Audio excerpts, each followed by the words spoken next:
se symbolise par E, est égal à 10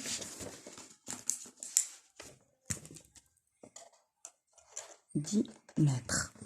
Bien. Maintenant, on va passer à la deuxième question.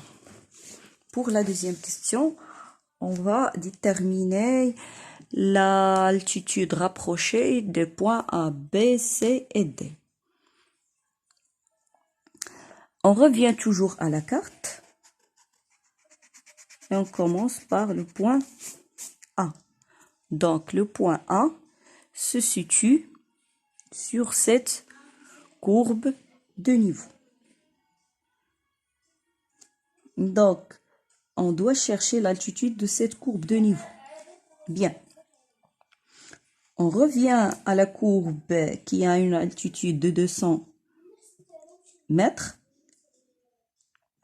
Si on passe de cette courbe à celle-là, on doit descendre. On doit soustraire 10 mètres entre deux courbes de niveau successives. Ça veut dire que cette courbe a une altitude de 200, parce que c'est la même courbe de niveau, et la courbe qui la suit, elle a une altitude de 190 mètres.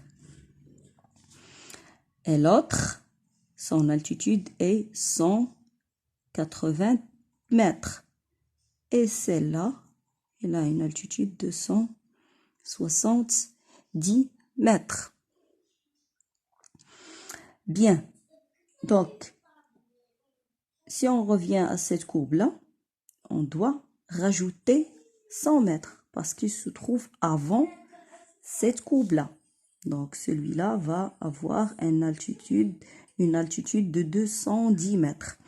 Donc, celle-là 210 mètres parce que c'est la même courbe. Et celle-là a une altitude de 200 mètres. Et vous voyez ici, on descend. On descend, donc on va soustraire 10 mètres. Si on passe de cette courbe à celle-là, on va soustraire 10 mètres. Donc, on trouve 190 mètres. Donc, le point A, donc l'altitude rapprochée du point A est 190 mètres. On passe maintenant au point B.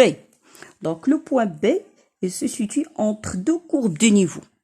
Quand on cherche ces deux courbes de niveau, l'altitude de ces deux courbes de niveau, la première 190 mètres et la deuxième 180 mètres.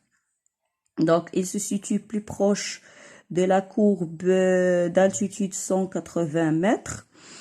Ça veut dire son altitude rapprochée est de 184 mètres. Voilà. Donc, l'altitude rapprochée du point B est